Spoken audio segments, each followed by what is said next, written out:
Question आता है ट्यूबरक्यूलस meningitis. ट्यूबरक्यूलस meningitis जो है ना, अब ये इसकी इटियोलॉजी क्या है? मिलियरी टीबी की वजह से स्प्रेड हो सकता है। Haematogenous spread from the tuberculous focus from the lungs, mediastinal, lymph node, mesenteric lymph node, bone, joint, genitourinary tract, from caseous focus in brain to subarachnoid space or ventricle.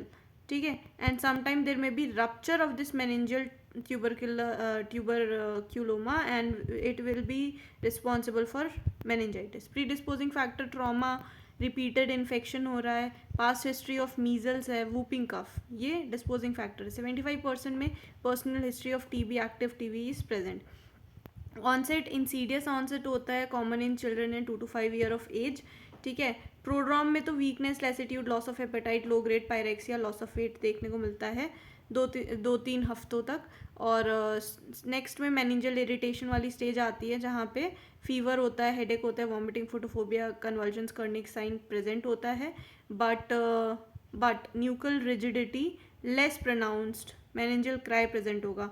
ठीक है, और sometimes all feature very much masked till late stage develop, also called lucid interval. Next stage आती है meningeal compression की। Compression वाले stage के अंदर वहाँ पे squint, diplopia, involuntary movement, mostly tremors देखने को मिलेगा, सारे रिफ्लेक्सेस लॉस हो जाएंगे, प्लांटर रिफ्लेक्स वगैरह भी अगर प्रेजेंट भी होगा तो रिजिडिटी एक्सटेंसर टाइप में। उसके बाद फिर यहाँ पे नेक्स्ट स्टेज आएगी पैरालिसिस और कोमा वाली स्टेज, जहाँ पे पायोजेनिक क्लिनिकल एग्जामिनेशन वाले जो सिम्टम्स थे वो सब प्रेजेंट होगा, एविडेंस ऑफ प्राइमरी टीबी या मिलियरी टीबी प्रेजेंट होगा। इन्वेस्टिगेशन में ब्लड के अंदर हाई ESR, मॉडरेट ल्यूकोसाइटोसिस देखने को मिलेगा हमें, और चेस्ट एक्सरे के अंदर वो टीबी के कॉम्प्लेक्स देखने को मिल सकते हैं, मिलियरी टीबी वगैरह। CSF के अंदर क्या देखने को मिलेगा? क्लियर देखने को मिलेगा CSF का कलर।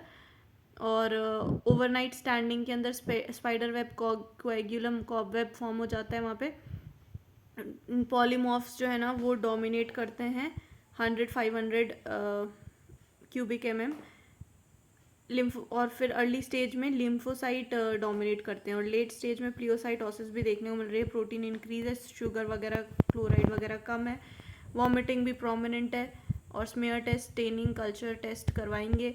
उसके बाद फिर यहाँ पे डिफरेंशियल डायग्नोसिस करना पड़ेगा, एंसेफेलाइटिस से, पायोजेनिक मेनिंजाइटिस से, मेनिंजिज्म से, सबएरेक्नॉइड हीमरेज से।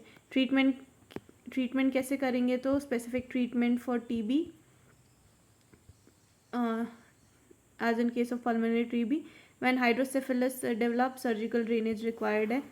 अदर ट्रीटमेंट में सेम है, मतलब वही एंटीबायोटिक्स वगैरह देंगे। फिर वायरल मेनिंजाइटिस, ये नेक्स्ट टॉपिक है, ये हो गया हमारा ट्यूबरक्यूलस मेनिंजाइटिस।